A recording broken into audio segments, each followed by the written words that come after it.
I'm strong beyond my years, but they don't see inside of me. I'm hiding all the tears. They don't know that I come running home when I fall down.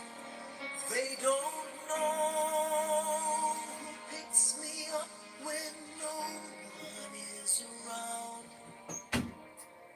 Drop my sword and cry for just a while. 'Cause deep inside this armor,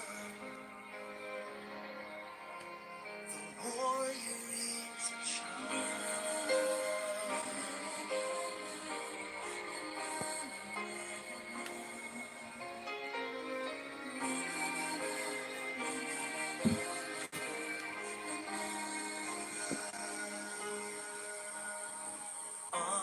Unafraid because his armor is the best. But even soldiers need a quiet place to rest. People say that I'm amazing. I never face retreat. But they don't see the enemies that lay me at his feet. They don't know that I come running home when I fall down. They don't know who picks me up when no one is around. Drop my sword, cry for just a while. I cry for just a while. 'Cause deep inside this armor, warrior is a child.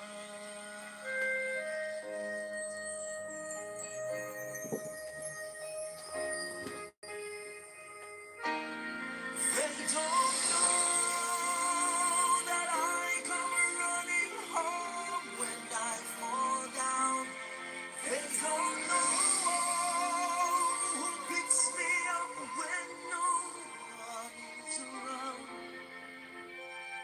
Drop my sword, look up for a smile. 'Cause deep inside this armor, deep inside this armor, deep inside this armor,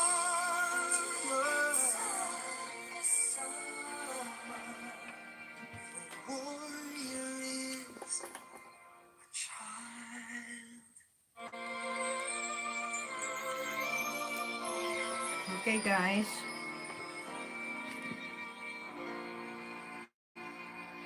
How's everyone? Okay, that song from Gary Valenciano. Yeah, Warrior is a Child. Wow, I like that one. I love the lyrics.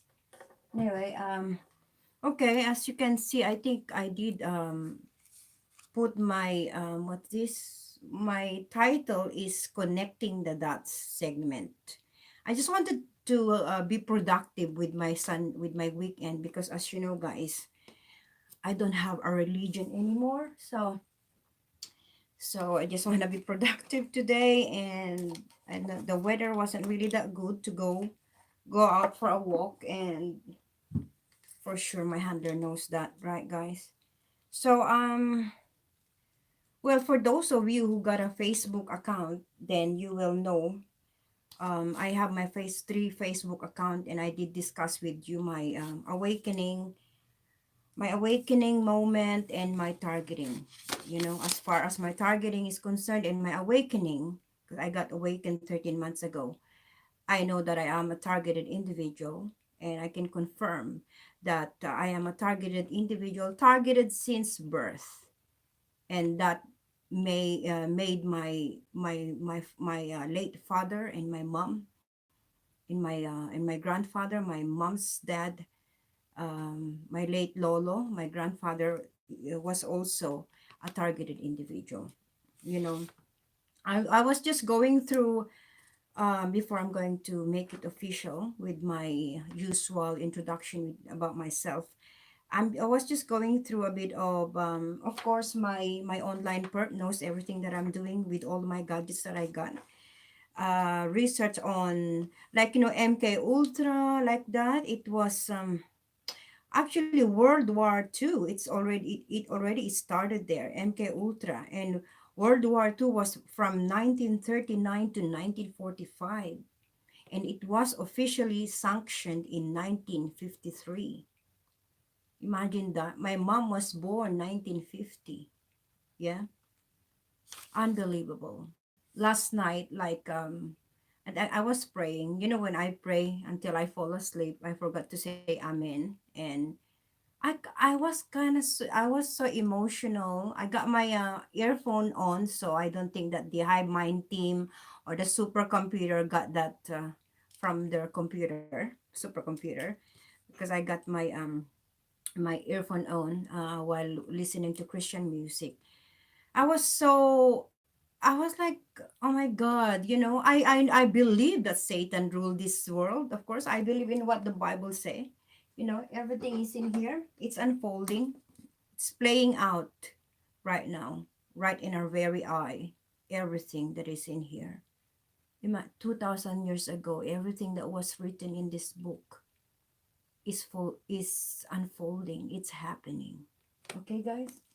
God's word is alive, and that the flat is earth. The Bible say that. And I'm not going to the flat and round, okay? So last night I was like so praying and then kind of like crying because I can't believe.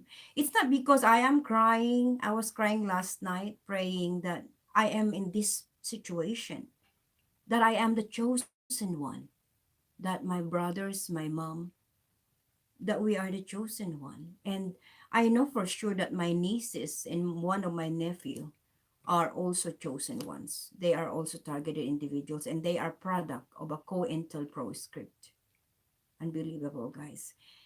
It's just disheartening, and it saddened me so much that there is such thing like this. It's an evil satanic program. And according to Dr. Eric Karlstrom, I've I've listened to the Global Gestapo number 4 from the Ramoladi reports. Satanic ritual abuse is a trauma-based mind control, and I am a victim of that. I am a mind control victim. Yeah, satanic ritual abuse is trauma-based mind control. So I just can't fathom the reality, the virtual reality that I was in before, in that synthetic world that I was in. I just can't fathom that this is really happening, that the secret society, that's what I'm trying to like say. Unbelievable, guys. It's unbelievable. But anyway, and then I researched as well, Project Artichoke 1951. That was in 1951. Okay, and then Operation Chaos 1967 to 1974. Okay, CIA. Operation Mockingbird, CIA. Operation Paperclip, that was officially sanctioned in the May 15, 1945. And we have now the counterintelligence program of the FBI, with, of course, along with the CIA, 1956 to 1971. Well, that was the time that they were, discussing about this program. And now we thought that the MK Ultra ended, but it did not end. Did not end, guys. And I was born 1975, of course. So obviously, obviously, I am a victim of this satanic, evil, unconstitutional, illegal, immoral program of all of these deep states around the world in intelligence agencies. Anyway, guys, I will I'm going to start with my usual introduction. I am Pearly Gardiner. I am an Australian citizen, Filipino by nationality. I am a targeted individual since birth, awakened 13 months ago, or maybe nearly 14 months ago. I am a victim of electronic harassment and organized gang stalking, and I am a mind control victim. I am a guinea pig. I got humanly trafficked in the year 2000 through my gang stalker ex German Australian husband, who gave me a beautiful 20 years old daughter now, Justine, who is a product of a COINTELPRO script. Again, I'm like a broken record. I say it over and over again that this program destroyed millions of lives. This program murdered millions, if not billions, this is worldwide, millions, murdered millions of lives and destroyed millions of lives. Unbelievable, guys. And yes, I got humanly trafficked in the year 2000, and I'm with what I say, um, the title of this segment now on my YouTube. I know I only got 100 following me on this account, and if you don't have a Facebook account, please share the video on your YouTube channels. And if you have a Facebook account, you can share as well on your Facebook account. And yeah, I'm going to start. It says they're connecting the dots. Okay, guys. So that's the title of my live stream this afternoon. Connecting the dots. Okay, connecting the dots, because I will start telling you the story about my life, of course, and which is I intend I intend as well to write it, write a draft, like, it, I don't have the resources to to get someone edit my life story, a biographer, an author or something, but I can maybe start from there, writing a letter about my life, and until the program murder me, I guess. So, okay, guys, that's why I have this connecting the dots segment on my YouTube channel, and and I will start now. Okay, guys, I am Pearly Gardener. I was born in 1975 from my hometown. No, I was born in Ordaneta City. That's the next town to Villasis, Pangasinan. My hometown is Villasis. My mother's hometown, Villasis, Pangasinan, in 1975. I got two brothers, two siblings. Yeah, Peter and Leo. Leo is my older brother, and he doesn't know that he's also a targeted individual. I know that he is a targeted individual, and I know that his ex-wife, well, his still wife, they already separated. I know that she's a gang stalker. That that woman, and she had infiltrated my brother's life, left him with four children. Okay, my brother had one stepdaughter, but the stepdaughter is already living with her boyfriend. You know, so my older brother Leo, in Pangasinan, I know that he's a targeted individual. He doesn't want to acknowledge that. I told him that, and I know that his wife, my sister-in-law, she's a gang stalker she infiltrated my brother's life. She manipulated and orchestrated my brother's life, and I'm happy now that he's back in my hometown, Villasis, Pangasinan. Okay. And I know for sure as well, their handler, if you're watching me, and I don't know how it works. My handler back in the Philippines is different now for who's my handler now here in Australia. Who knows? It's a mafia cartel. We are commodities. We're not human beings. We're just guinea pigs. We're your commodities. And that includes my children, product of a COINTELPRO script. See, I've got humanly trafficked here, you know. Then I had two children. I had two sperm donors that are gang stalkers. You even you even profited from that. because you put my two children in that program. Yeah, I know that my children are mind control as well. Unbelievable. And my youngest brother, he's in Bahrain now. I'd like to thank the new employer. I know that my younger brother is a targeted individual. I know that Peter is also a mind control victim. I know. But whatever I tell him, he doesn't acknowledge that. Because he's brain mapped now. For the longest time, my brother is brain mapped. He's been going to the Middle East for how many long years? Okay, since he was 21. He's now 42. Okay, you've manipulated his life. You've orchestrated his life. And that includes, these women that infiltrated his life. Okay, I don't know how it works because excuse me guys, I need to have my coffee. Actually, this is Arabic coffee, guys. Arabic coffee is very good antioxidant, and it that you can drink as many as you want, and it doesn't dehydrate you. Anyway, that's just a segue. So my younger brother Peter, where's my phone? I can show you a photo, but later. He's since he was 21, he went to how many times he went to Saudi Arabia? I think 3 times. So that was like 6 years in Saudi Arabia. And then after that, a lot of things happened to him there. And I know those things were all manipulated.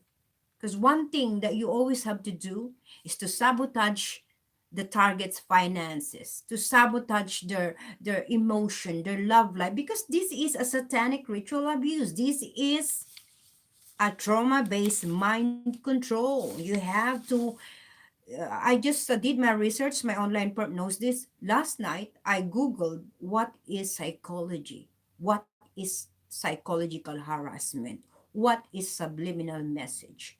Psychological harassment, you have to do it in repetition. Repeat, repeat, repeat. And when I think back, connecting the dots with my life, you know, I got married to a gang stalker, German Australian, Norbert Harms, yeah, who was, I think, 17 years or 16 years older than me. I was 22 when we got married. We had a daughter, okay? So he had the COINTELPRO script, the domestic violence script for us to get separated. So there is a, you know, there is that, the script, everything is a script. So we got separated, we got divorced. I got the full custody of Justine and stuff like that. And at that time, my goodness Lord, how much I love Australia. Well, when I say, Australia itself, in geographic term, culture, the people, everything, you know how much the justice system in everything, when I won the full custody, when I got the legal aid free. Oh my God, you become a single mother, you get pension. Oh my God, if you don't have job, you get pension. Unbelievable. It is bloody unbelievable how you camouflage pensions to these single mothers, to these pensioners that are targeted individuals and know nothing about it, that they are targeted individuals. How you camouflage. You're like a snake from the Garden of Eden, Satan. Galatians, in the book of Galatians, chapter 5, verse 19 to 22. Okay? You have that characteristic. You have that characteristics of Satan, the devil. Deceive. You deceive these people. And how many millions of Australians are on pensions right now, whether they're single mother or not, that are targeted individual without their knowledge? Okay? Infiltrating their lives, messing up with their emotions. How many of them right now? Because I am awakened and they're not. Oh my God, I'm going to cry. Okay? Supercomputer, get it? This is bloody unreal. I can't believe this. That this is happening. And you call yourself human beings? Good grief. My goodness. Oh, oh my God. Sorry, my goodness. And you call yourself human being? Really?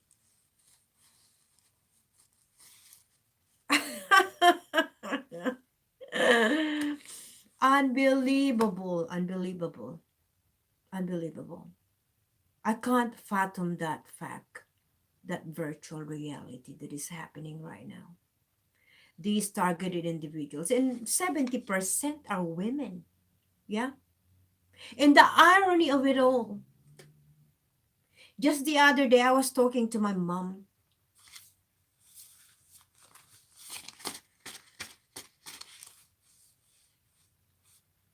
Oh my God, sorry, I'm crying now. Oh my God, I'm crying now. Sorry, guys. Oh,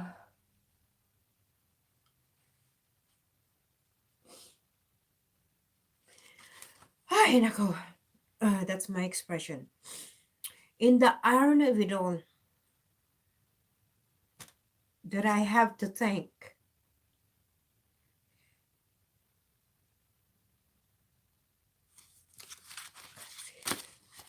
Sorry, guys. Oh my God, this is too much. Sorry, sorry, guys. I'm just being emotional right now because it's too much, really.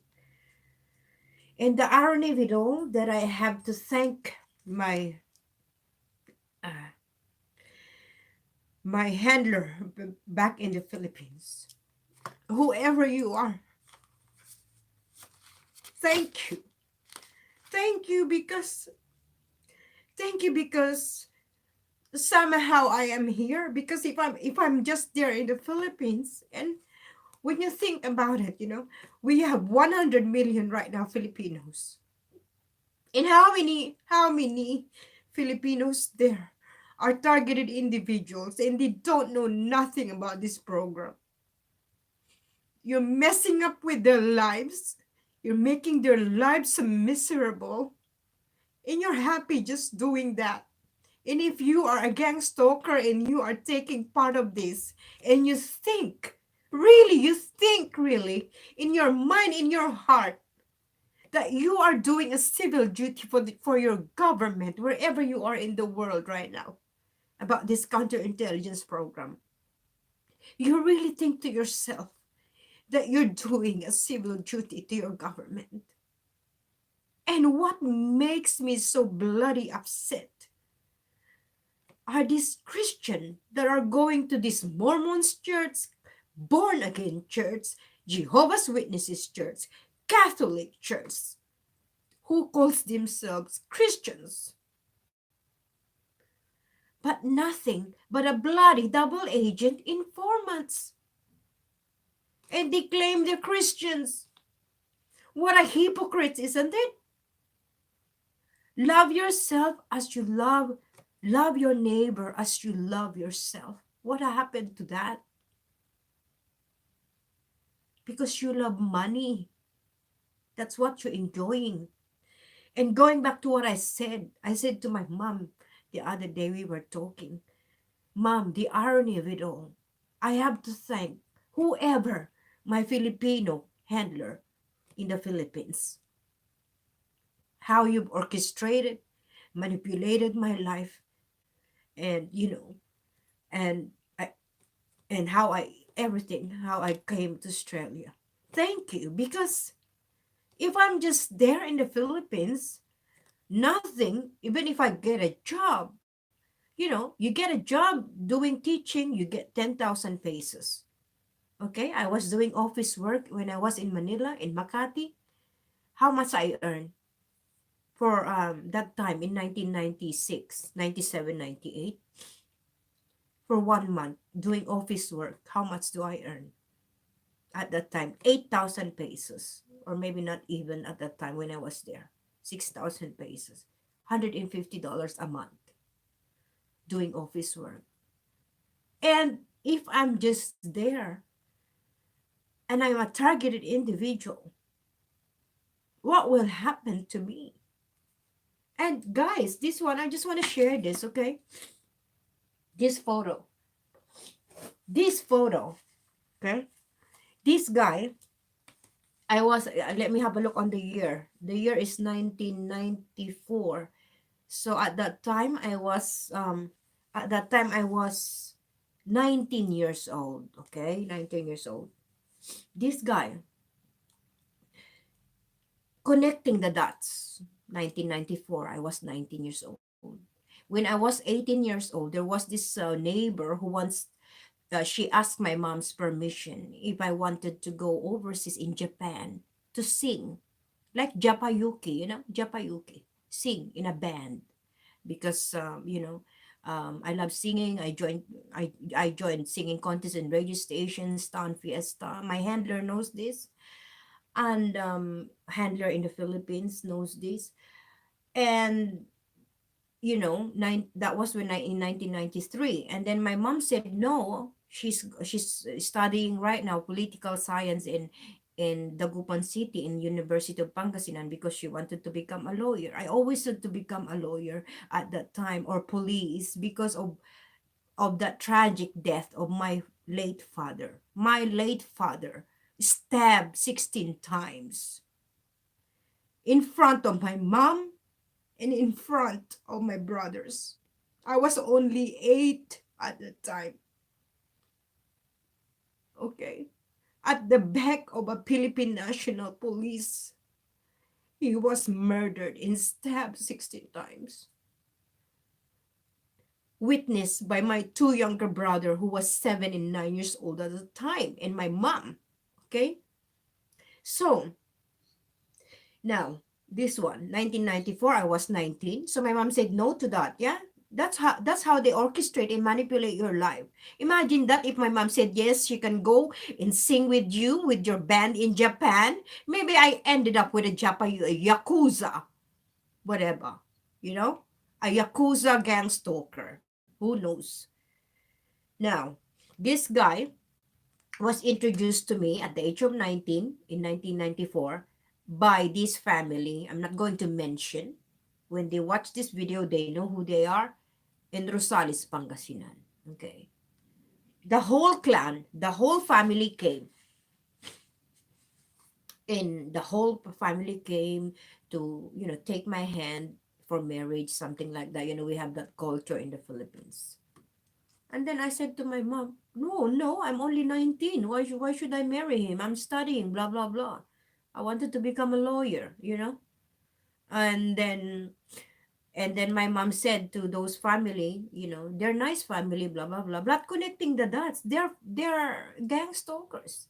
They want to infiltrate my life. They want to orchestrate my life. Okay. And that's why I'm going back again to my handler back in the Philippines who sold me to the Australian mafia so that they can experiment on my brain properly here in Australia because they have this supercomputer somewhere here in Australia. Yeah. Thank you. Thank you. But I am crying right now because how much more with those Filipinos, 100 million Filipinos right now that are target, how many of this percent of these 100 million Filipinos that are targeted individuals without their knowledge? I mean, you are the secret society. Can you at least make their life good before you murder them without them knowing it? Can you at least do that? Because this is unfair. You're not human beings. You're not. Unbelievable. It's all in the name of bloody money, money, money. We are commodities. We're not human beings. That's why I'm guinea pigs. Yeah, my children are guinea pigs. Unbelievable. I'm crying for these people that doesn't know about this program, and you call it program, really.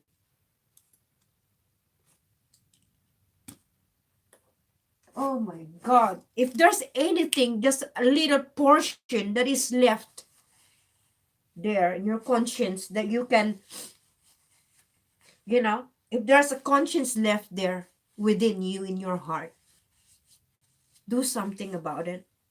Cultivate love. Cultivate love. Pure love. If you can do that. I don't know how are you going to do that because you've been there. This program is 70 years old, older than my mom. What can we do? I don't know. That's why I said I don't put my hope in these bloody politicians. Not a single one of them. Whether in the Philippines, in Australia, in America, no. And even the Bible say that anyway. Okay? Do not put your trust in noble men.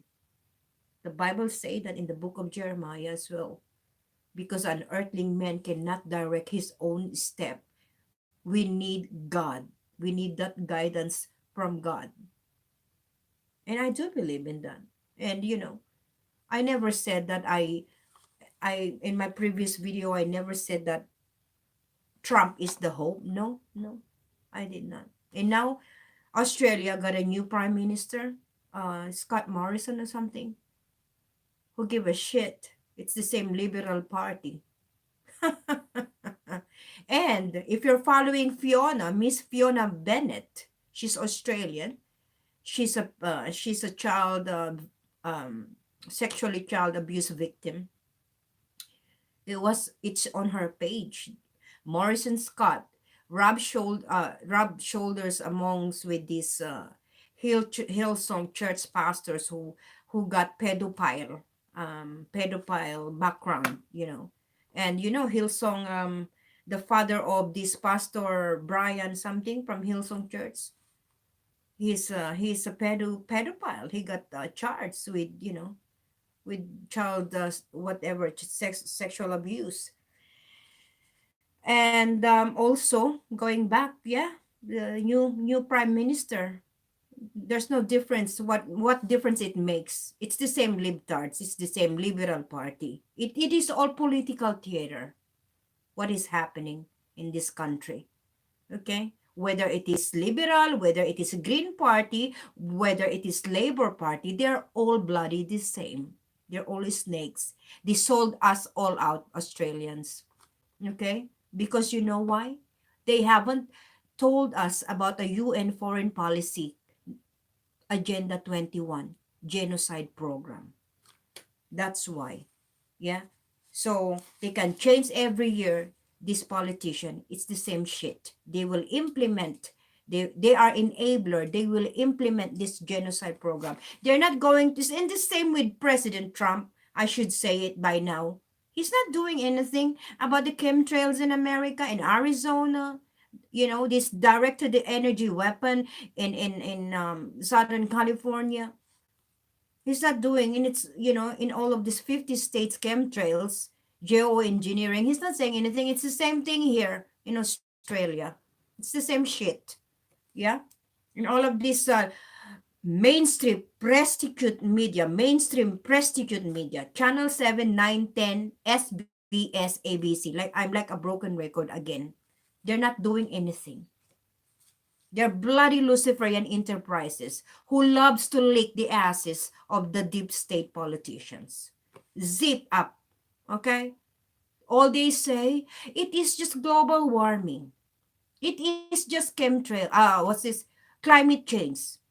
Bullshit. It is chemtrails. Geoengineering. In chemtrails, what are these toxics, chemicals? Aluminum, barium. Yeah? When you inhale it, it can cause a lot of things. Neurological effect, physical effect, mental illnesses, depression, memory loss, dementia. You idiots. You're not telling those things. Ay, nako. There you go with my hi, nako. Unbelievable. So I think that crying moment was... that crying moment earlier was captured, integrated back, okay, to the remote neural monitoring of the hive mind team, to their supercomputer. For sure. Anyway, I got sidetracked, guys. Sorry. Okay, I have two brothers, and I know going back to my younger brother Peter.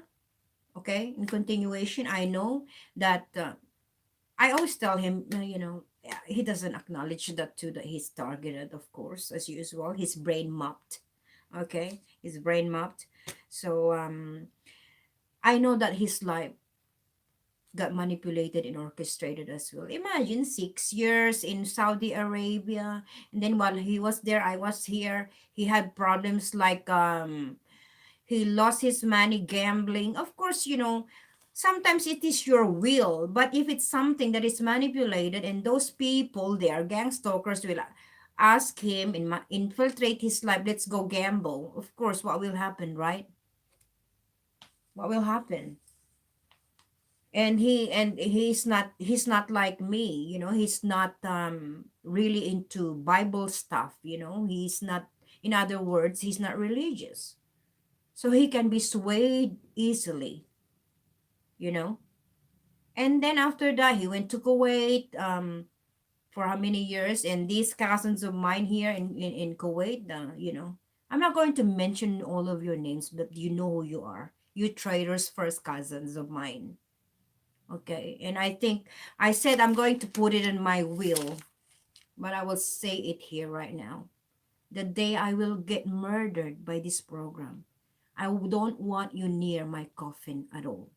I don't want you, all of you there, first cousins, five siblings, first cousins. I don't want you near my coffin or my grave when the time comes that this program killed me, because you are traitors. You love money. It was never blood. It was never blood is thicker than water. No, money is thicker than blood. That's who you are. So if you're watching this right now, I'm telling you this. And I will name you on my will. I said it on my Facebook account that I'm going to name you one of these days. But I think I'll just gonna do it on my will, because I told mom about I'm intending to name you, you know, these traitors, first cousins of mine. But I just probably just do it on my will, you know.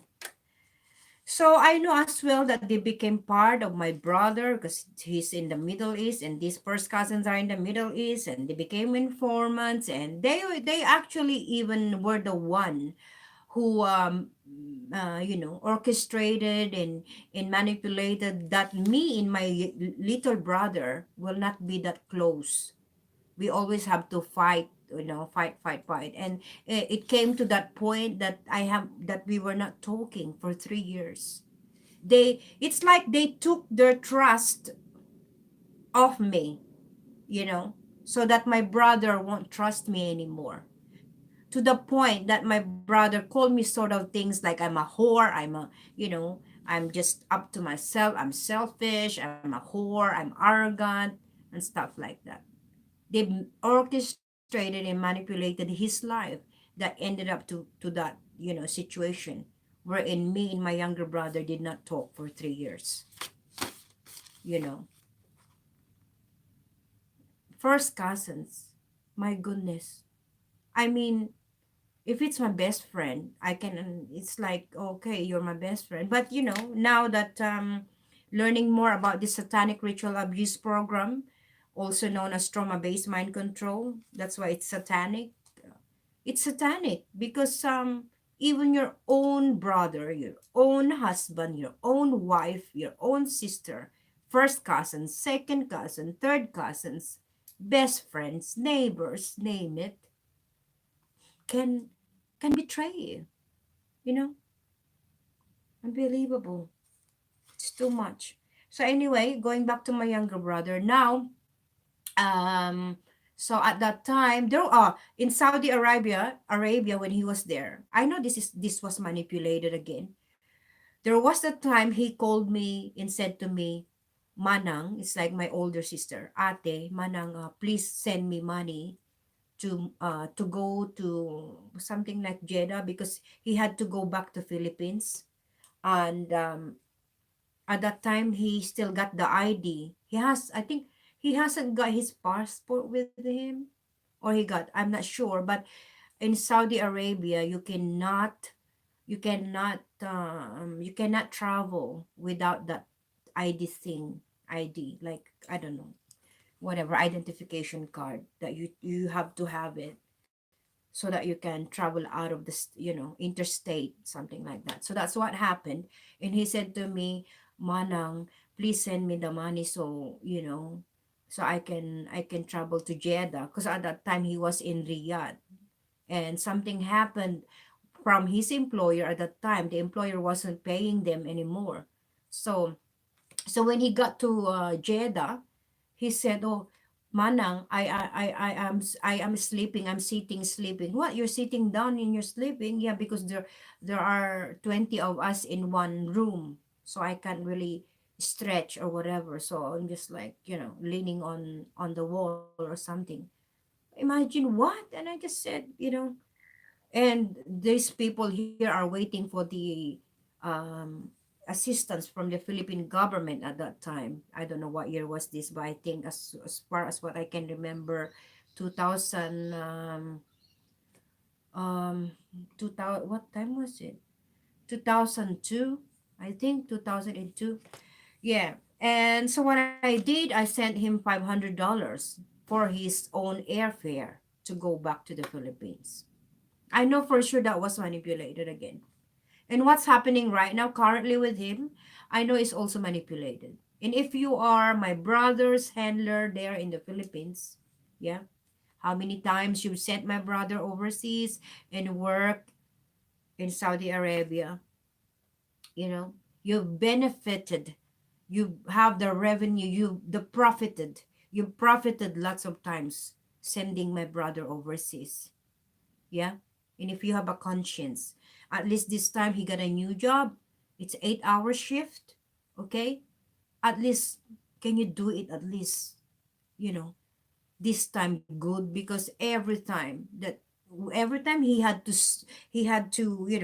start with his life, save up money and do something. You've ruined his life already. Yeah. He had one Dora from your gang stalker. Okay. And now my brother can't even access the child or have communication with his daughter, because you manipulated everything about his life. Yeah. And then you had this issue that, oh, it wasn't his. Whether it was his or not, you know he got married to your gang stalker infiltrator. So it's his child, because you played his emotion, like what you did to me. Yeah. Unbelievable. Now he got a new job there in Bahrain. I forgot the name of this restaurant, bar. It's like a Filipino restaurant in Bahrain. Okay. He said it's a new employer. I don't know how it works with OFWs, because when he flew there 10 a year ago, it was through an agency back in Manila. So I don't know how it works.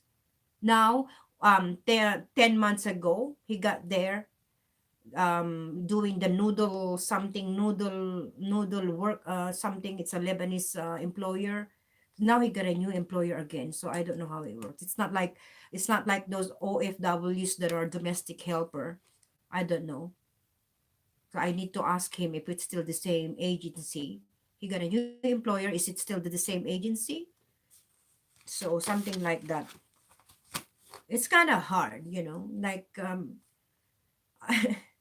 it's unbelievable. It's just unbelievable when you think about what's really happening. And like what I said again, when I left Philippines, 75 million. Now we have 100 million Filipinos.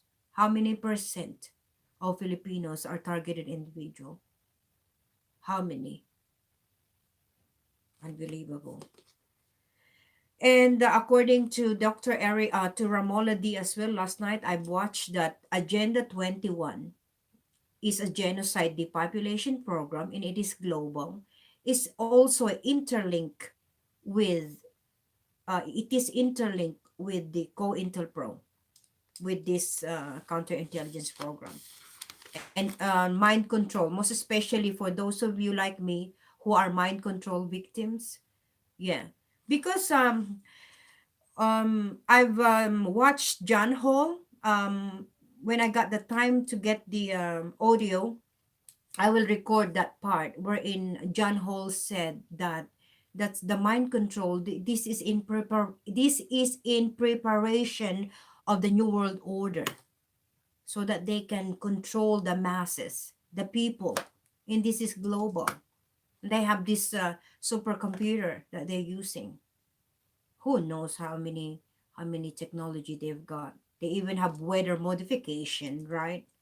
Like now I can I just remembered when I was doing my outdoor live blog in Blacktown, wherein they show off to me their chemtrails while I was doing my live blog at the Stan Fowler Field in Blacktown.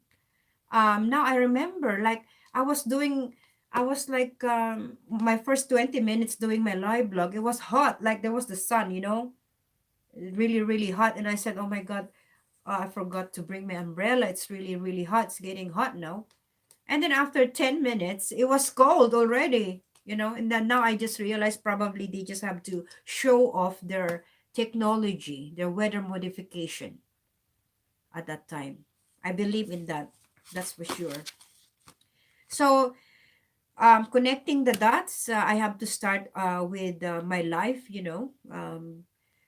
two brothers and one nephew. Okay, my father, one nephew, four nieces, and one step niece. So I got like altogether five, six, five nieces and one nephew. Okay, and then on the 2nd of August 1983, my father passed away. I was only 8, and I've already said it earlier ago. Um, the tragic death of my father. Okay, and then 1978 to 81, I was only 3 years old.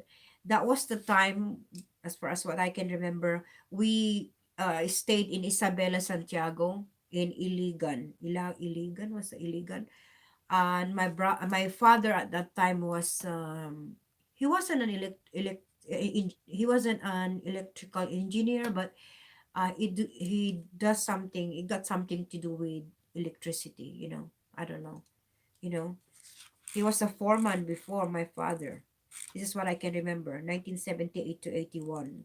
And with my father at that time, I know that my late father was also a targeted individual. He's from San Fabian, Pangasinan, Pedro Embuido. And my mom told me that because every time when he's drunk, he always physically abused my mom. Okay, he verbally and physically abused my mom, and I was only 3, 4, 5. I've witnessed that, and my mom told me that every time he goes out and drink with his group, with his friends or workmates, my mom said that they put who's that? Hi, Nappy Head Ruth. How are you? Yeah, I haven't seen. Sorry, I haven't checked your YouTube for quite a while now.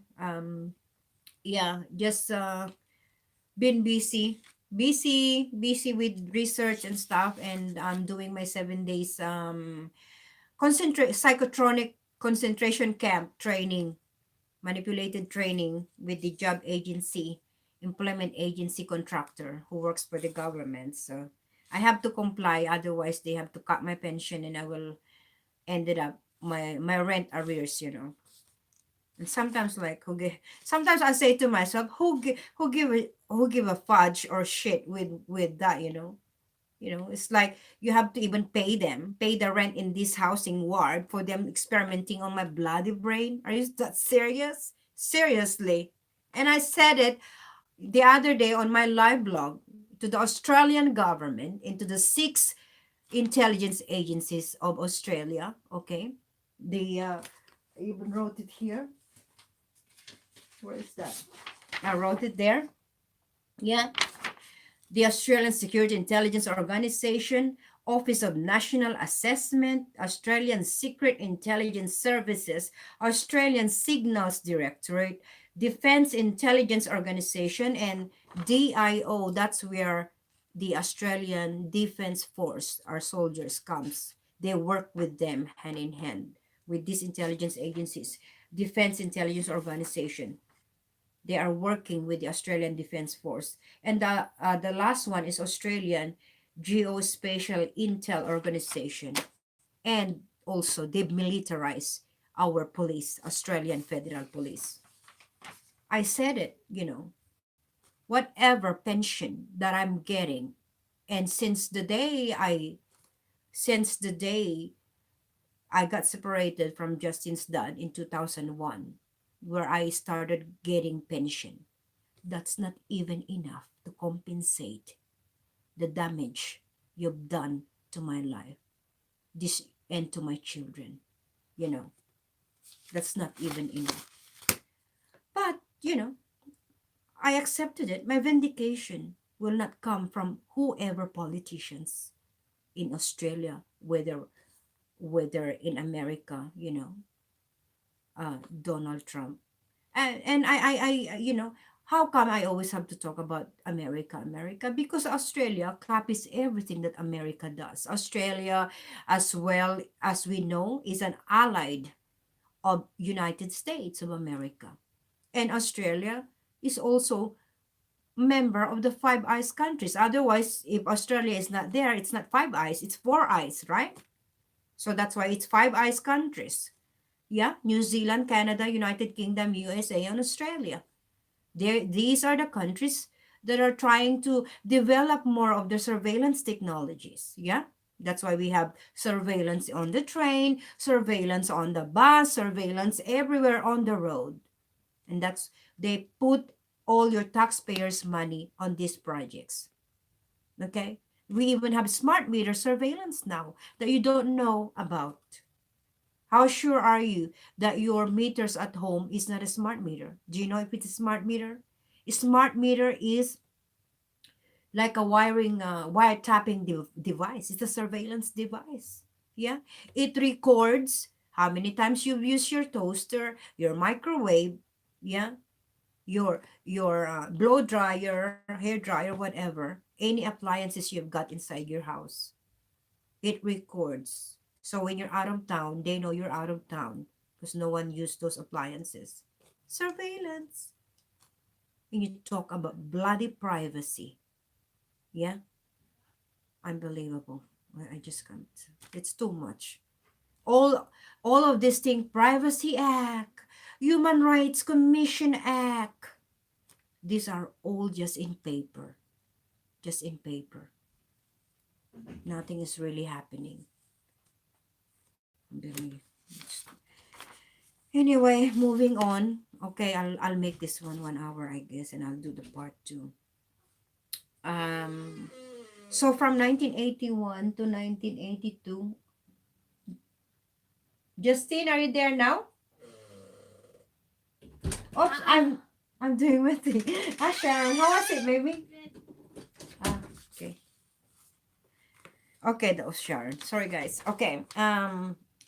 Moving on, guys. 1981, and I think I only in San Fabian, Pangasinan. That is the town of my late tatay, of my late father. So, what I can remember, I think 1981.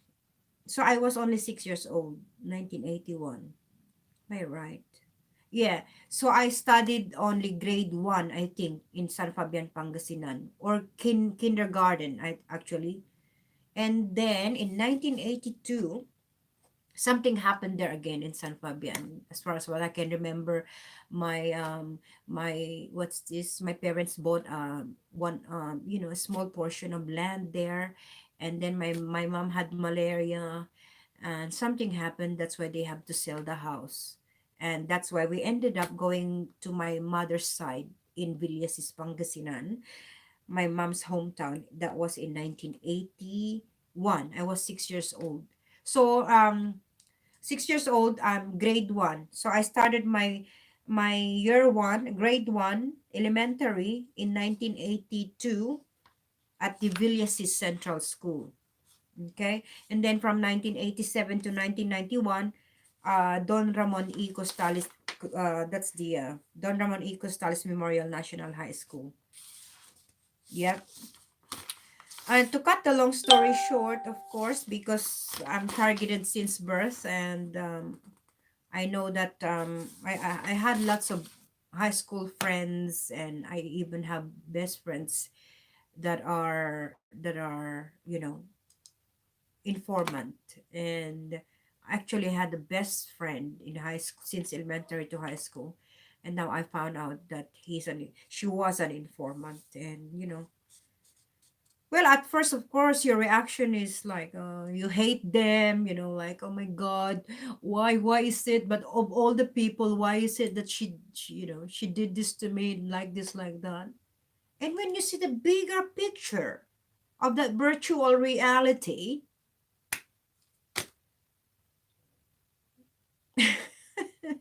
it's 99.99% that these are all bloody gang stalkers. So just all I can say is that you have to accept, because that's what happened. Otherwise, if you're not going to accept that, if you're a target individual and you're still going through recollecting everything, connecting the dots, and you're going through getting over that, animosity, perhaps because you still can't, doesn't subsided yet, it's sunken yet into your system. Well, move on. Okay, because the only way that you can beat their psyop is to accept reality. That's the reality. We had this secret society, and the Bible says that Satan is the ruler of this world. What can we do? You know, and it was like, when I think about it, I've read the Bible. It's just, excuse me, guys. Mm.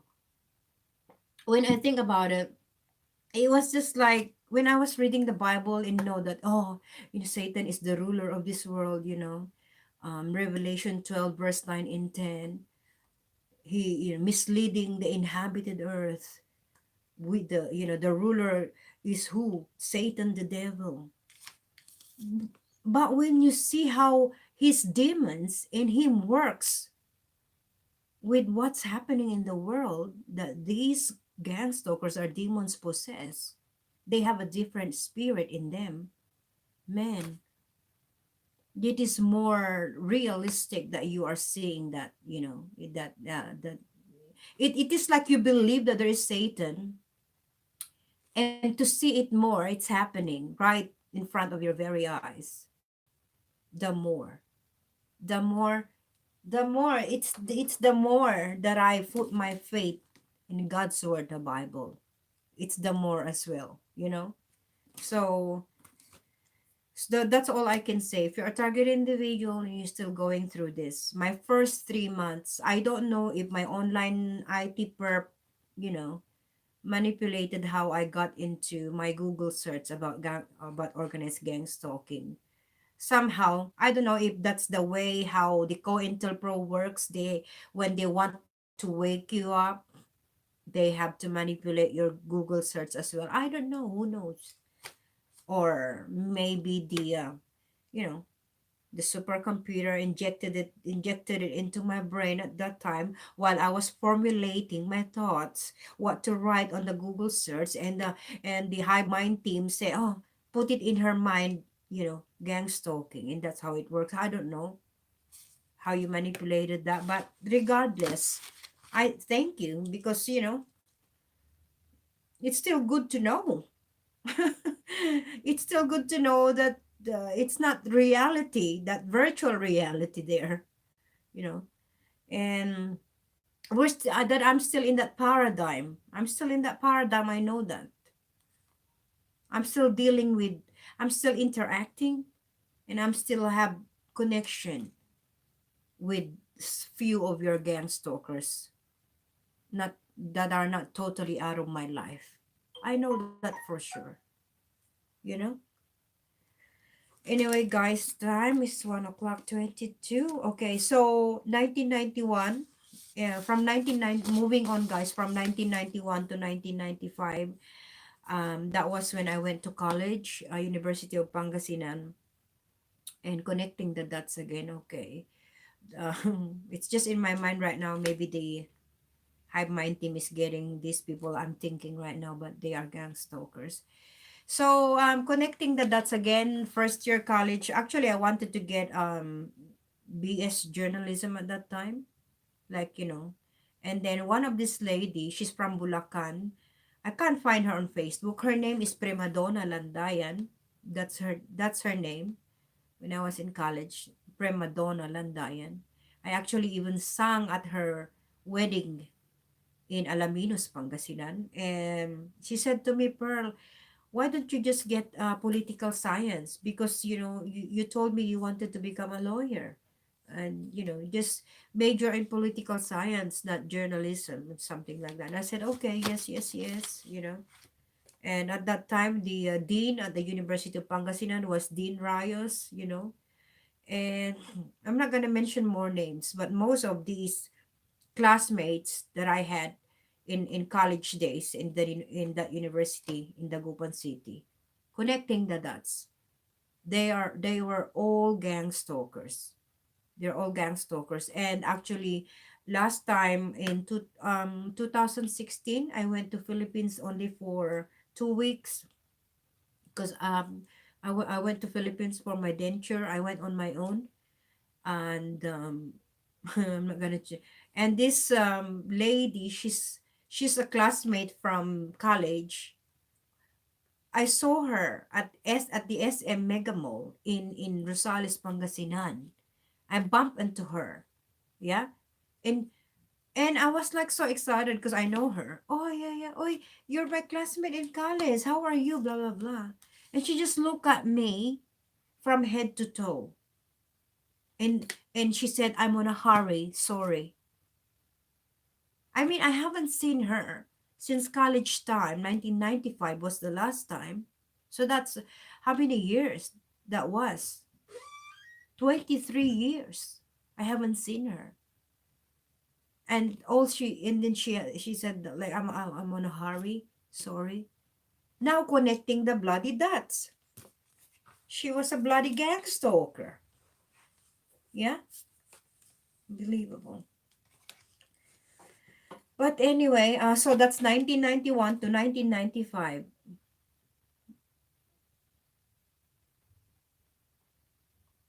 Yeah, I'm not getting all the messages. I don't know why, guys. Oh, sorry. I don't know how to on there. They use Dr. Jose Delgado's technology. Okay. MK Ultra, big shout out to you in Nappy Head Road. Hello, guys. Okay. And so that was 1991 to 1995 college, and then I ended up finishing the political science course. Guys, my mom was a single mother at that time. She's a targeted individual, and up until now, she doesn't want to acknowledge that she is a targeted individual. And she went through a lot of uh, hardship in life to raise three children on her own, me and my two brothers. Yeah. Oh my God, I'm not gonna cry because I already cried. I already cried. She, ay, nako, there you go again. She did, you know, all sort of types of job, like, kinds of job, like waitressing, selling sweet potatoes, in the market, even when it's raining. My last year of college, okay, and this has really hurt me so much because they even sabotaged my transcript. That's why I did not get my diploma of Bachelor of Science, Bachelor of Arts, major in political science. Okay, the last year that I did, the last semester of the year of getting the political science course, They did not give me my bloody grade on physical education, just to mess up my transcript of record, so I will not get the diploma at that time. So in other words, guys, I did not get my diploma because the 4.5 years that I did my Bachelor of Arts in the University of Pangasinan in Dagupan City, my physical education was incomplete. This said that I haven't done my it was when you have physical education, you have to do tango, cha-cha, like dance lesson, yeah, sports and stuff like that. Now connecting the dots, they've sabotaged my diploma. Huh? Bloody idiot. So even if I wanted to do, so even if I wanted to, because I plan at that time to work in Manila daytime, and in the evening do my law, okay, do my course, like to become a lawyer, preparatory. That's why I took that Bachelor of Arts. Yeah, that was my plan. But then that's when I met my ex-German Australian husband, Gang Stoker. Okay. So it's just connecting the dots again. That's how they have to sabotage everything in your life. And my mom had hardship raising 3 children. The last time I took my test in college, my mom even sold all of our furnitures because it costs money to take the exam. It's like it costs $150 to take an exam. And that $150 at that time, 1994, 1991 to 1995, is a lot of money, because we are poor. Yeah. My mom was a single mother raising 3 children. Unbelievable.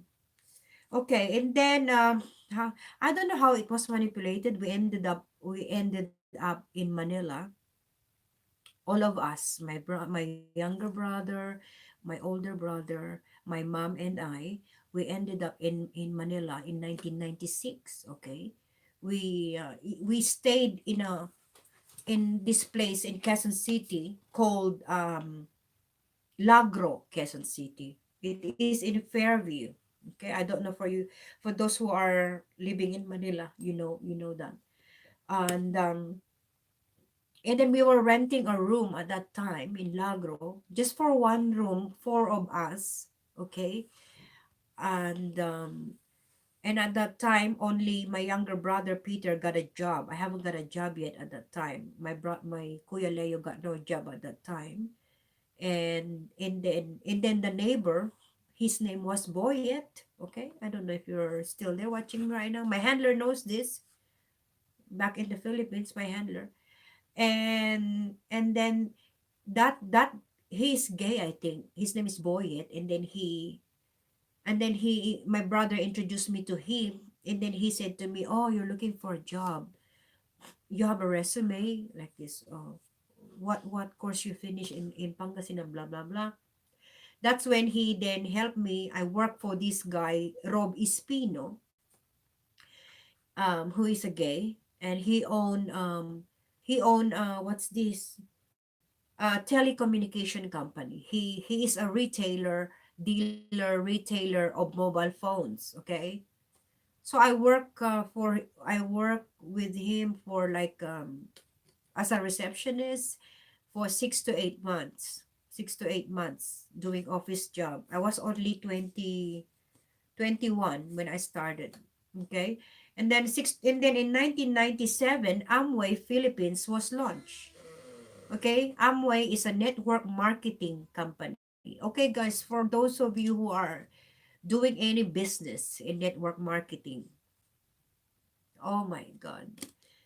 Let me drink first. Sorry, guys. They use network marketing a lot. They use this a lot. Name it. American Way, Royal, whatever company name, network marketing. They use this a lot to target an individual, to lure them. That's the word. To lure them to give out their information, the personal information, and for the infiltrator or gang stalker to have a connection with the target. They use this a lot. And I know for sure as well that they can even, like when you order their products, I'm not going to mention any product companies. uh I don't want to incriminate myself, of course. um I will give you an example. Yeah, they will use network marketing business, and once you lured to that, signed up to that, paid them, give you the products, you get your monthly supply with the products. They even have people in their warehouses, those who are doing the manufacturing of the products, of the tablets, whatever. They can even they can even, what is the term, like, they use the same bottle of the products, but they add different, like, it's like they add different pills inside. It looks the same as the one you've ordered, but it's different. It's not really for your health. If you, let's say, ordered something for let's say, oh my god, let me think. Let's say if you've ordered something for vitamin D, yeah, they're going to put the same texture, the same color, everything, but it's not the vitamin D that you are drinking. It is something to do to for your mind, for you to become ill mentally. They can even do that. That's how coordinated, that's how organized crime they are. That's how evil they are. These people. Unbelievable. Unbelievable. They can do that.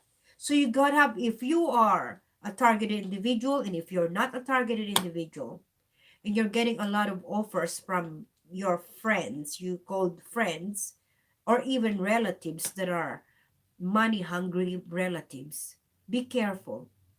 Okay, you just gotta have to be careful, most especially with your personal details identification. That's how they get it to you. But anyway, regardless of these informants or the or gang stalkers, regardless if they do their thing, their spying on you, they, the government have the resources to do that. Yeah, they have the only reasons why we have gang stalkers. If you are a targeted mind control victim, targeted individual, they're there for verification purposes, feedback and verification. And they're just the trigger marker. They are the one that tells the handler your reaction at the time they've done their street theater with their stimuli. Like what they're doing to me. Gee. But I got my music on, so how could you tell? So that's what, if you're a mind control victim, guys, gang stalkers are just there. Because what I'm thinking, if I'm not, if I wasn't put in that program, mind control, I was just thinking, I think if I wasn't put in that program, I don't need the gang stalkers. I mean, not the gang stalkers every day. Like, as in, like, everything that what I go, like if I go to toilet, wherever I go, they're just there, okay? So if I wasn't put in that mind control program, it shouldn't be like that. That's what I'm thinking. But because they have stimuli, they call it, um, they have a stimuli to sensitize you with. So if the gang stalker verified that, because that's the supercomputer cannot verify that, okay? Most especially if I have my music on my ears, okay? The supercomputer cannot predict, cannot read what's on my mind at that time of the street theater, and then they had the stimuli that they want to sensitize you with. They stuck with their orange and green, and I'm not moving. You're not gonna move on to that. I know you're trying your hardest to stimulate me with a different color, but sorry, I love green and orange. Okay. So I was just thinking, sometimes it's so funny with what they have to come up with. But Brian Chu, DOD whistleblower Brian Chu, he got lots of tips how to defeat their technology, and how to also these gang stalkers, you know. So we'll see. We'll wait and see, because tomorrow I'm back again at the Psychotronics concentration camp at the Italian contractor Serena Russo, working for the Australian Security Intelligence Organization. So I'm back there tomorrow again with my manipulated training. So we'll see what another street theater they have to come up with in store for me tomorrow. Sorry guys, the segue is very long. And I got sidetracked there. Okay, Dagupan City 91 to 1995. Okay, so 1996, Amway. And then, how did I meet my gang stalker ex-husband, German? Okay, how did I? Okay, this was the story. What happened was this. So 1997, early 1997, my that guy, the gay guy, boss, the dealer of the mobile phone, said, "Oh, Pearl, sorry, I'm closing my company now. He said that he's broke and something like that. Something happened. What you call that? Bankruptcy or something, you know?" I said. So he said, "You have to find another job." So what happened on that day? I went to the female toilet restroom section. In the Philippines, they call it CR, comfort room. And then I met this lady named Reggie. Okay. Oh, and then she was like telling me, "Oh, you work for Sky Network, blah, blah, blah." I was 22 at that time, 22 years old. And then she said, "Oh, Amway Philippines will be launched this year, 1997, and we are looking for more, receptionist or telephone operator or receptionist." And then I said, "Oh, can I apply?" So I did apply. Yeah, this was 1997. And so that's how I met my ex-German, how it was manipulated. So I started the job straight away the following week. And then and then there was this lady named Terry Hankinson. She's a Filipina married to an Australian from Perth. If you are watching me right now, say hello to me. For sure, you know. She was on a queue. I was doing receptionist job with Network 21. Network 21 is affiliated with Amway Philippines. Okay. We are the one that give out handouts information about the venue of the next seminars, like that. And then this Terry Hankinson was on a queue. Behind her was my ex-German Australian gang stalker husband, sperm donor, Norbert Harms. So and then Terry Hankinson said to me, Oh, Pearly, because that was like the second time I met her coming to the office at that time in Herrera Tower in Makati along Herrera Street, 15th floor. I even know it. I was 22. So what year was that? 1997. So, and then the lady said to me, "Oh, Pearl, this guy behind me, he's Australian. Um, he got a mobile phone from Australia. You know those mobile phones, the bulky ones like radio, and he wanted to have it online, like how, because I know your job before, you're doing telecommunication job before, something you're selling mobile phones. Oh, I'm still selling phones, I said. I'm still selling mobile phones, because when I sell one unit, I will, in Philippine money, $50 I get commission, or $75. So she just said to me, "Oh, I want to introduce you to him." So that's how it was manipulated, that I got to know my ex-German husband. So, and then he was there on a 3 months visa. So he gave me his phone number. We exchanged phone number. we used to have the you used to have the Bayantel. It's a landline phone. Bayantel, that's the name of the company in Lagro. We used to have that in that apartment that we were renting, me and my mom and my two brothers. And then every night he's been calling me. You know this, Norbert, if you're watching me right now, calling me, asking me if I wanted to join him with his Amway. And I said, no, I can't join you because it's a company policy that I cannot join if I work for the Network 21, which is affiliated to Amway. Network 21, they're the one that, you know, teach, give tools and teach the distributors what to do with the business, right? So I can't join you. It's company policy. I cannot. And things like that. And then every night, like, from 10 a.m. until 3 a.m., we were like talking. And at that time, of course, I always wanted to go overseas. And this is so personal. And my father died when I was only 8. So I like father figure. I had teachers in high school, in college that I had crush on, and they're older. What's wrong with that? Okay. So that's, I think at that time they've already probably experimenting on my brain. I don't know when it started. But so to cut the long story short, we dated and stuff like that. And then within 3 months we got married, and I was already pregnant at that time with Justine, our daughter. I was 4 months pregnant, I think, when we got married in San Fabian Beach, solemnized by a church pastor from Pulay, Pangasinan. I forgot the name of the church, but it is a born again church, Methodist or Pentecost, I think.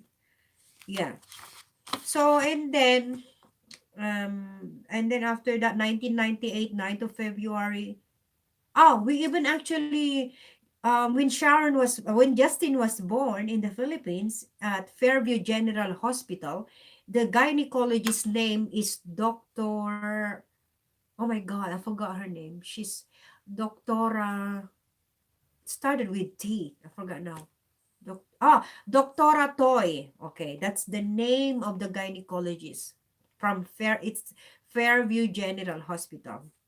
So when Justin was born, we stayed in Mila's place. The friend of my gang stalker ex-German husband Norbert, Mila, in somewhere in Quezon City. It was a place where in lots of rats, as in big rats, guys, as in really really big rats. So I don't know. Um, and then Justin was like only a month or 2 months old. It was because now connecting the dots, these are all trauma-based mind control. Yeah. From then on, already, my gang stalker ex-German husband already is doing his job to traumatize me. Apart from his domestic violence, on me at that time there in the Philippines, he is abusing me verbally, emotionally, mentally, and physically.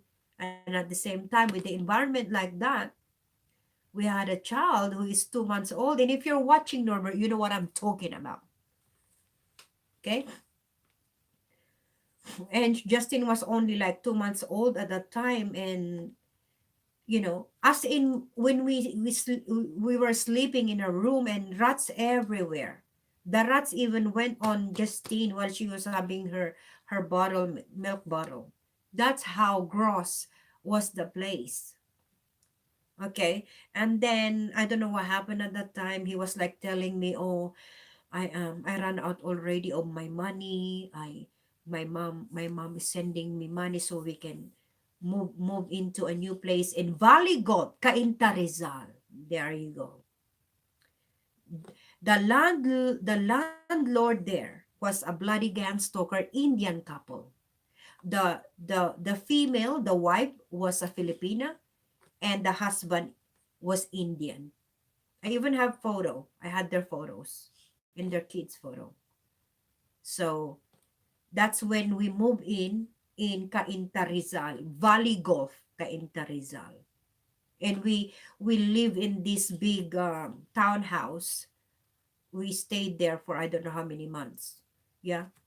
And Justin was only with my mom, of course. Justin was only 7 months, 8 months at that time already. We moved into Cainta Rizal.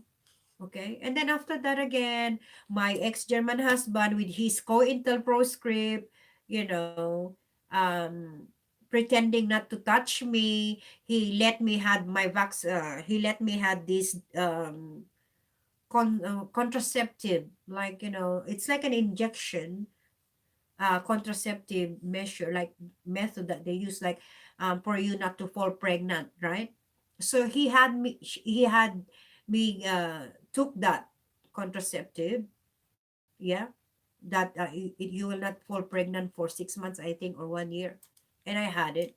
And then when I had it, never, not even once, that he not even once in a month that he had to touch me, like to for us to have intimate. But it was all part of his bloody plan for us to, I was only bloody 23 at that time. Of course, your sexual urges are strong, right? Yeah. So he did not, he gaslighted me a lot of times. He'd introduce me to his friends, photographer in Makati and stuff like that. He kind of like portrayed to me for me to think that he was gay, but it was all bloody script, so that there is a reason for us to bloody have a fight and quarrel. And if you're watching, Norbert, you know what I'm talking about here right now. What a shame. You know, I don't know. And no wonder when you met Justine a year ago, I drove and dropped her off in Penrith, where your where Justine's stepsister Jenny, along with your grandchildren and your son-in-law. No wonder you cried. I saw. I have the video. You cried when you saw Justine, because all along you're not in China. You're in Australia. Yeah, hiding somewhere doing your gang stalking. Yeah, and didn't pay child support because you're insured with the government. You don't have to pay it. You work for the government. You're a gang stalker. 007, a bogus one. So going back to my story. And then after that, he made another scenario. So we fought and fought. So there was a reason for us to get separated. So at that time, my mom said, let's go back to Pangasinan. And we went back to Pangasinan. He stayed in Manila for 5 months.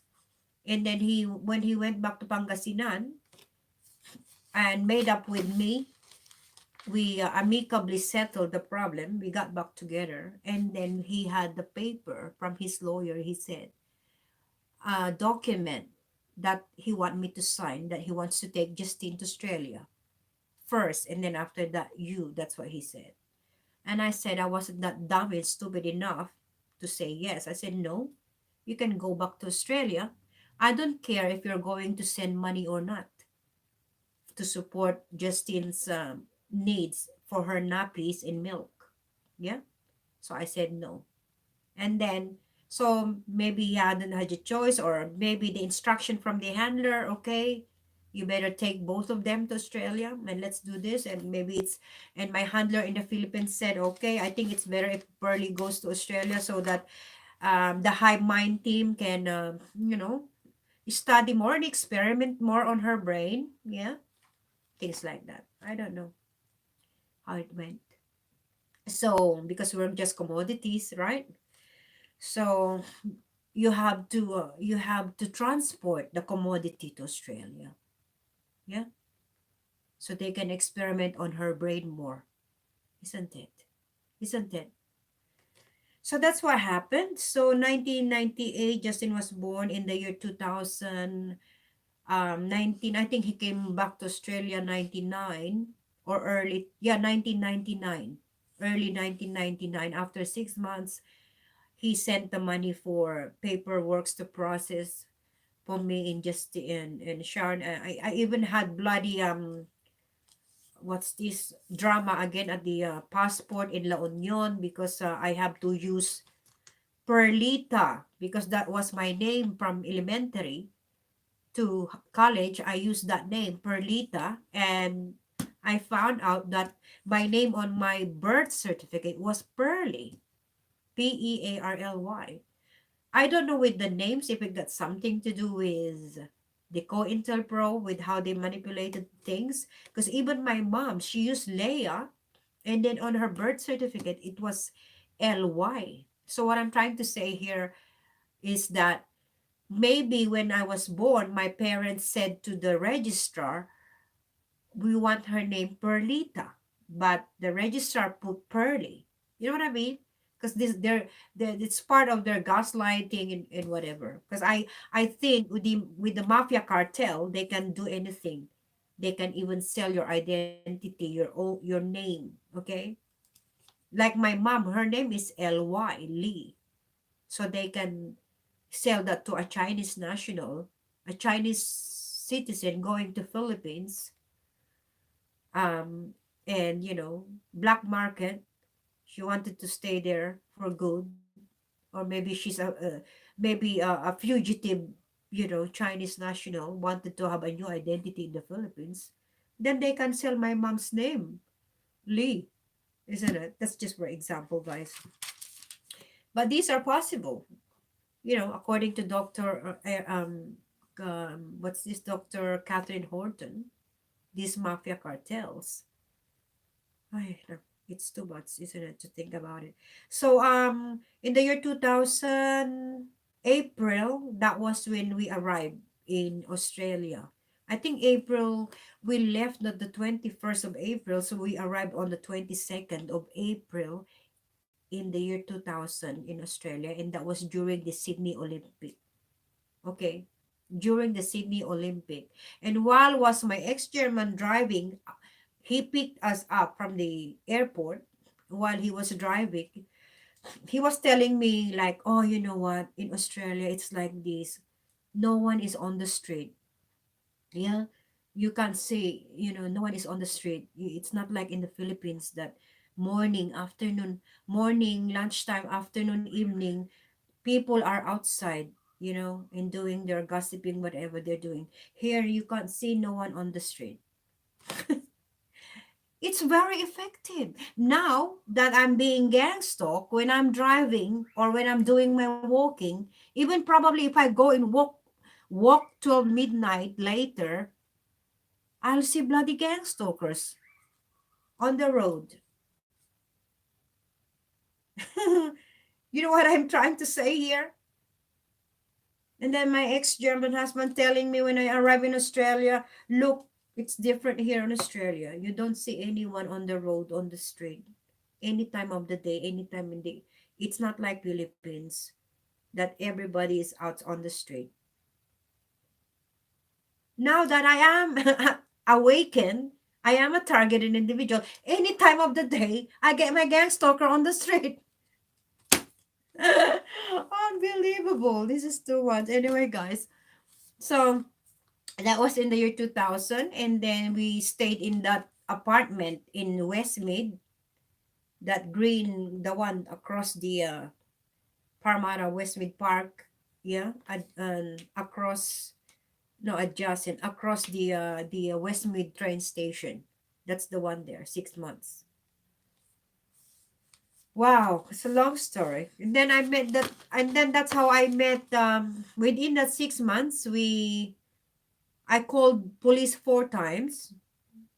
Now connecting the dots, those police are bloody COINTELPRO, gang stalker police. So what can we do? Um, I called the police 4 times because he had to come up with this script. He had to go ahead with the script, and he went ahead with that. He throwed phone on my head, and those cordless phone, he verbally, mentally abused me, so that there is a reason to follow the script, so that Pearly will apply for domestic violence, apply for child custody. He then kidnapped Justin for 5 days, and he went to Gosford with his Austrian gang stalker friends, and then I called the police, and the police came up and called him to find out if my 2.5 years old daughter was okay. It was all part of the script. Okay. And at that time, I believe everything. How good the enforcers in Australia, the justice system, legal aid free, all of these things. The masquerade. How great this country is, really. How you masqueraded everything. How you camouflage everything. Yeah.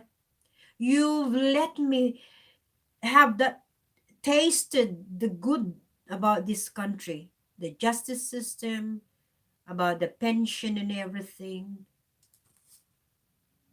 You've manipulated and orchestrated my life. That's what happened. Yeah, even the job that I had. Oh, I was in that paradigm. Yeah, unbelievable, unbelievable. And how many Australians right now? How many women were transported from Asia, from anywhere in the world to Australia without their family besides them, who are here right now, that are victim of this program of yours. You are a retired Australian Federal Police, retired agent, retired Australian Defense Force, Navy, whatever, name it. Yeah, you are a retired politician.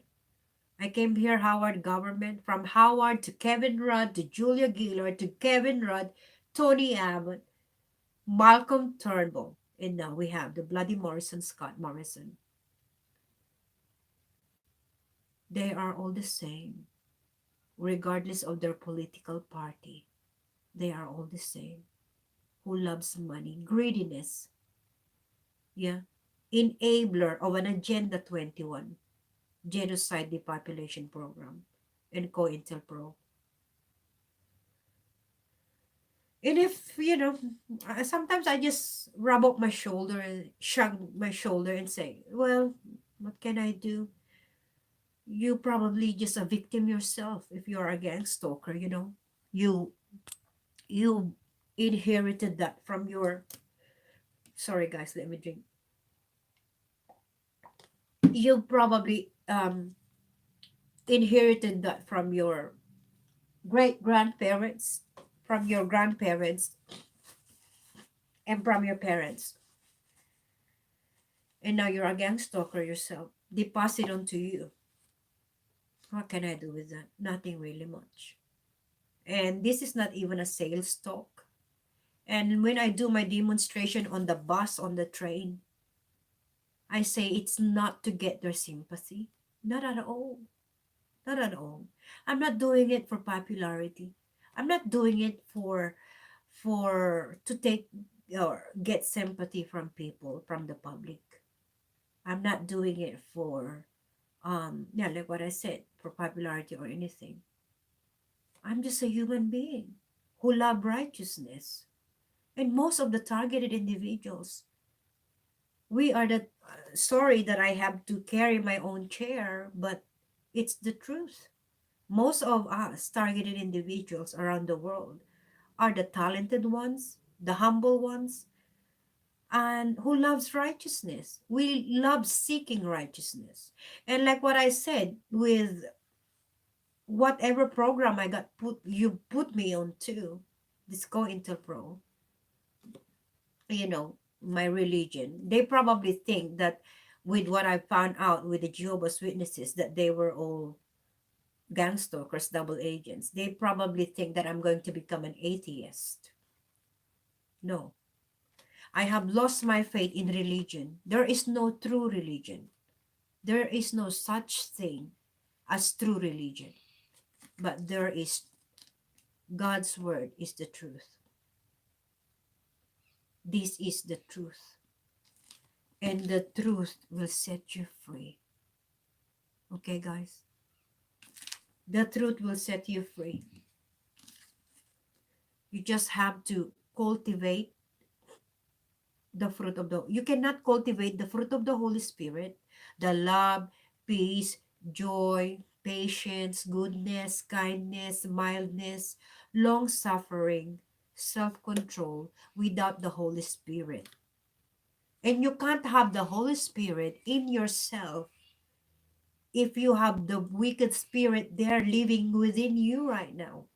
The spirit of greediness, a spirit of pride, the spirit of violence, spirit of immorality, unrighteousness, uncleanness. Yeah? If you're a gang stalker, that spirit is from the devil. That's a wicked spirit that you have right now. Because you're not going to follow someone you don't know for money. And if you are shown, you know, a person with a badge came up to you and show you my photo or whoever photos. You know, last week when I was doing my I was on the bus and I did my demo and I said to these people on the bus, I don't hate you guys if you are gang stalkers. I could not blame you. This program has been there for the last 70 years. I said, I cannot blame you at all. You know, I don't have any animosity in my heart. I cannot sow hatred in my heart. Maybe momentarily I have to hate you guys in my mind, but in my heart, no way that I can hate you for good, because this is 70 Warriors program. You are the secret society. I said while I was doing my demo on the bus, and I said, all of you right now here who are gang stalkers in this area, Cumberland area, you know those people that are targeted individuals. You have the data in your brain. You have the data on your phone, their faces, where they shop, where they go on the weekends. You are actually a victim yourself because you are supporting this program that in the end, it will not benefit you as well. You know, if you have a mortgage you're paying right now and you have to do gang stalking on the side because you need money to keep up with your mortgage. Oh my goodness me, maybe until the day you die, even you're doing double job plus your gang stalking, you cannot even pay off that mortgage because the reality is the banks own it. Okay, the globalists, the Luciferian Illuminatis, that these deep states politicians are serving. Like Agenda 21 is the UN foreign policy. Okay, that's the will of the Luciferian to have a one world, global, one new world order. Okay, and these are the criminal elites, puppets. Politicians are implementing it, and they are the enablers, and they are using you. I said, all of you here who are doing gang stalking, and if you're watching, and if you're one of them, you are a victim yourself. I have to think that way because you are the one in the front line, and you have the data yourself. Who are these people? Targeted individuals, and I don't know the chances. I don't know. I said it on my previous video. I don't want to put trust on these noble men. Okay. Maybe the justice, department, there is something. The justice department, maybe if there's a change there, there is something. But if not, then then there's no hope in there, guys. So that's all I'm saying, because you're a gang stalker, you know the data, you have it on your phones in this area. Who are the who are the targeted individuals? You know the secret yourself. So, but you have to think, You are part of this plan, Agenda 21 Genocide Depopulation Program. When you go out, wherever you go, they do the chemtrails. You are affected. Yeah. In which area you live in, we have cell towers everywhere, anywhere here in Australia. 5G is already up. They're gonna put up more of these cell towers, 5G. The last nail to humanity's coffin is 5G. Yeah. Smart meters, you are also monitored.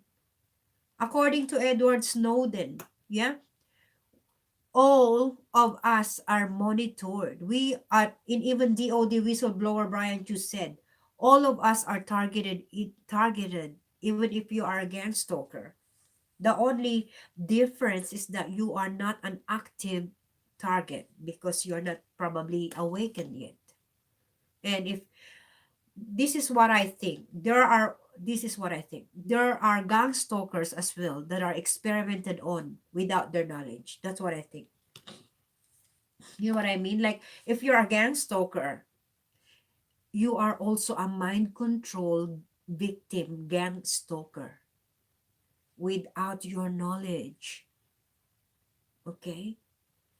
Have you ever put your like fingerprints on, I don't know, iPhone, whatever phone you've got, gadgets? Or have you done any fingerprints kind of thing? Or MRI done? Have you done any MRI done? Then I got sidetracked, guys. Then they have your brain signature. Okay. That means they have your brain waves. That means they have your brain frequency. So, in other words, they already monitoring your brain as well. Okay. Aside from all the surveillance that they've got, surveil you through your mobile phones, through smart meters at home, through transportation, even if you have your own car, they surveil you everywhere. On the road, they have all the cameras. Yeah. So anyway, guys, I might probably make this video for 2 hours, and then what's the time now? Let me check.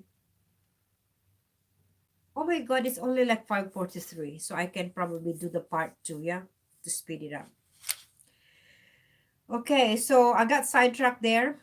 Um, oh sorry, I got sidetracked, guys. Sorry. Oh my god, sorry, sorry, sorry. Oh no, no, no, no, please.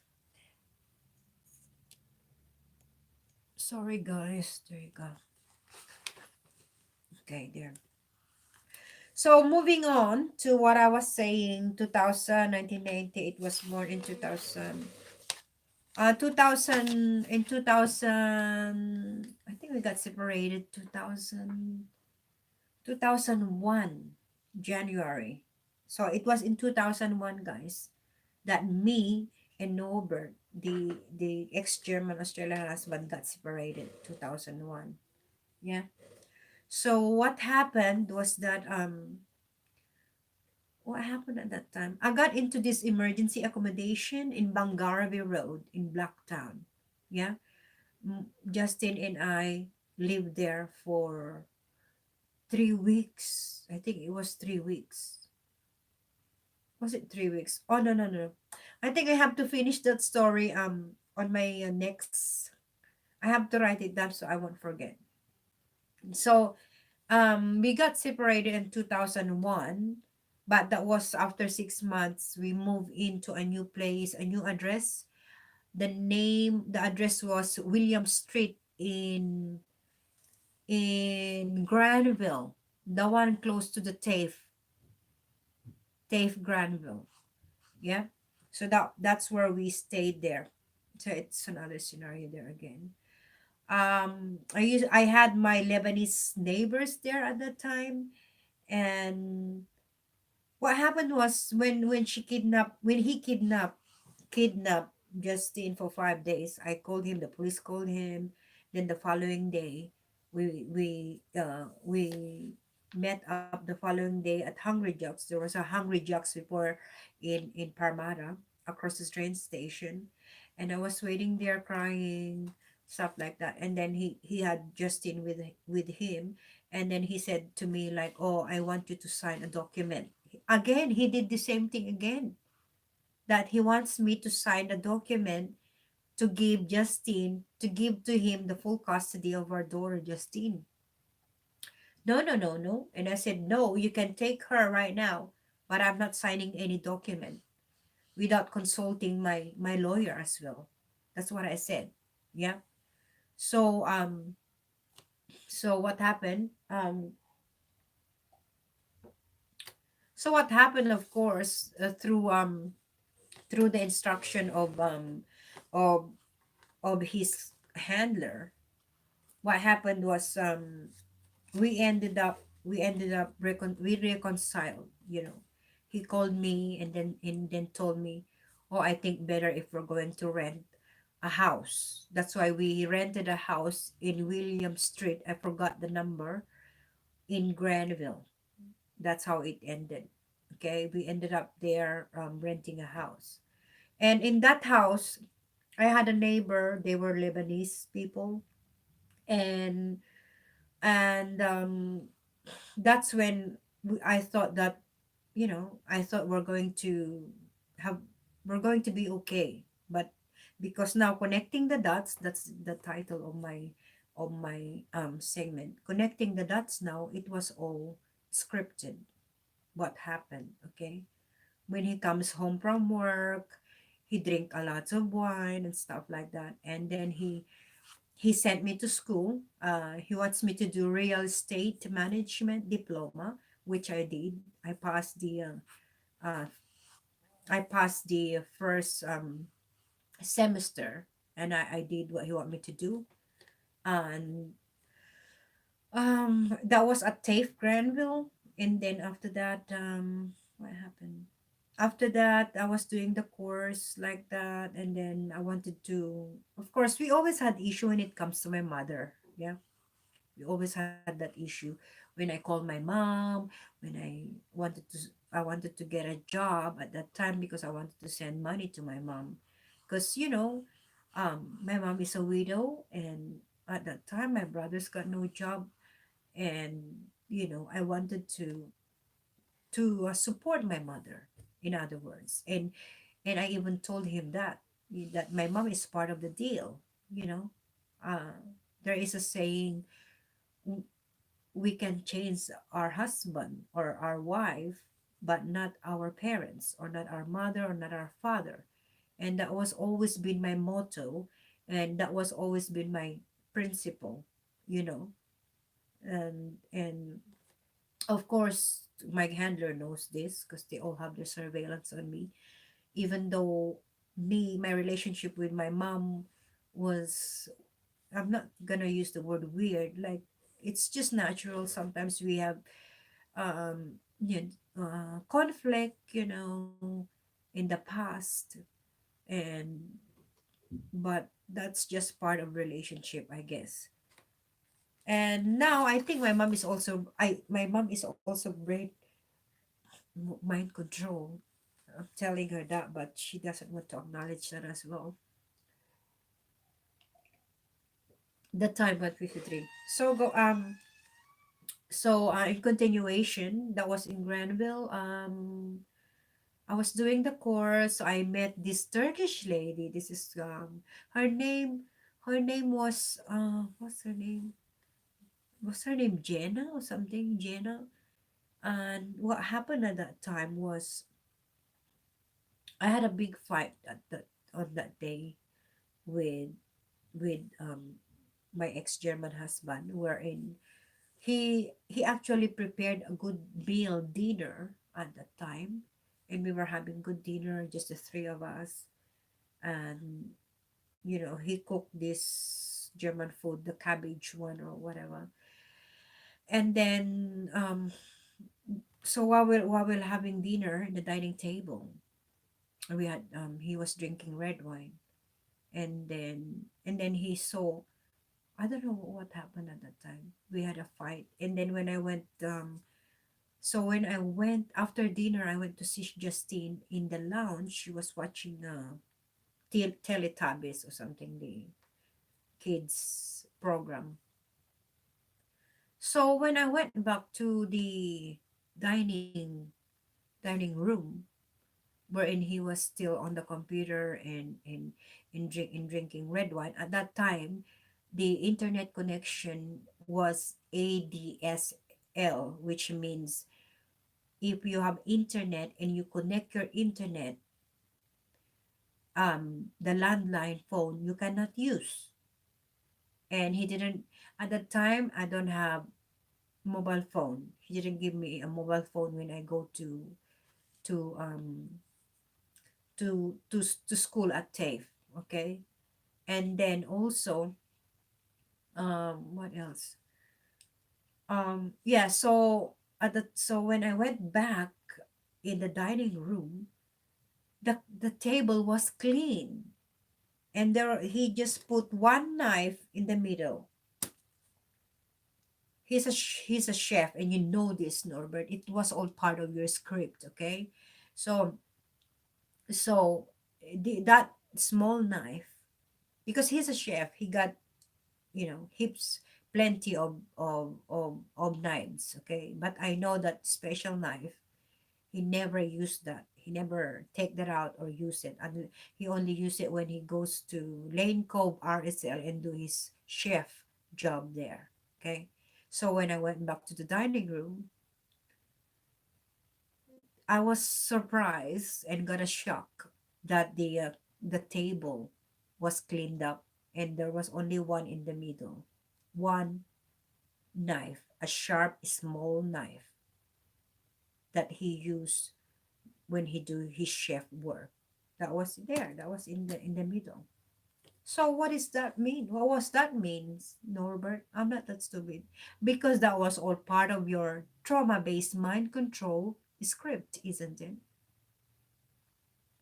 So I was so nervous. I got a shock. Oh my God, I was like saying, oh, he's gonna kill me or something. He's going to kill me.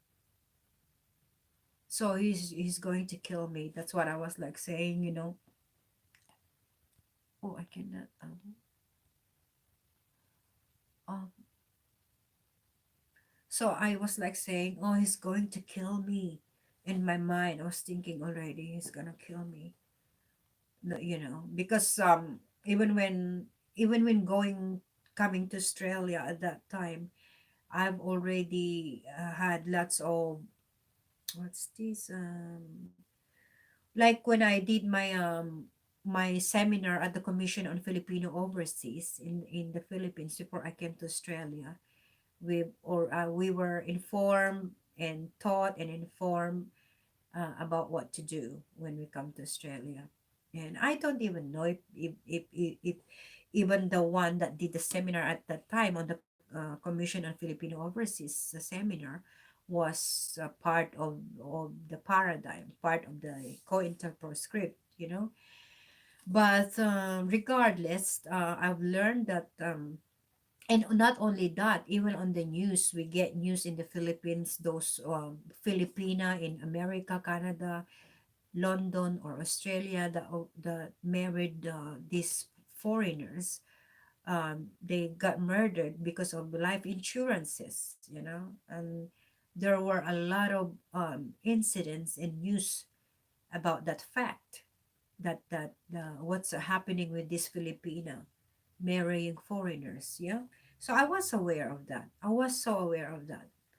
And so when I saw that, what I did was, I was wearing just a dress, home dress, like dress, and I wasn't wearing any bra at that time. So what I did, I went on the other room, in the middle room, which is the lounge room, where Justine, who was only 2.5 years old at that time, was watching Teletubbies. And I grabbed her, took her, carried her. And because he went, I think now connecting the dots, it was all script. Yeah, I haven't got my own key. He took the the house keys. He he went outside where he parked his car and pretended to get something out from his car. And when he came back, He did not. Now connecting the dots, he intentionally did not lock the screen door. So when I saw that chance, and he really let me see that anyway, and I saw that, I then I then took Justine, who was 2 years and a half, 2.5 years old at that time. I took her, grabbed her, barefoot, without bra, only on my dress, ran away, went to the neighbor, and asked the neighbors if I could, ask the neighbor next door, who were Lebanese family, if I could use their phone. Connecting the dots. These neighbor are bogus 007, bogus neighborhood watch. Okay? And they let me use their phone, and I called the police. And the two police officers, one female, one male, came, that are COINTELPRO police, part of the script. One was the male was interviewing him in the lounge, and the female was interviewing me in the dining room, wherein I can hear him shouting and saying that I was a shit Filipina, that I was ungrateful, that he took me out of the garbage country, a shit country, a garbage country like the Philippines, and that I was just like ungrateful in doing these things to him. Now connecting the dots, bloody hell, it was all a bloody drama, street theater, script, a COINTELPRO script. I didn't have the chance, I didn't have a choice, and that was the time the female police told me, Mrs. Harms, you you told me that you got no friends to go and stay for the night. No, I haven't got. I only, and then I said, but I got someone who is a family friend. That's gonna be another story for next time. Who lives from who lives in Blacktown, I said. And so the police, the female police officer then said to me, Mrs. Harms, then you have to pack up, pack your gear, pack your things, and and call that relatives of yours. So I did that. I only had one suitcase. I took just one suitcase, my clothes and Sharon's clothes. And that was the time I went to the Granville police station with Sharon. I waited there. I used their phone.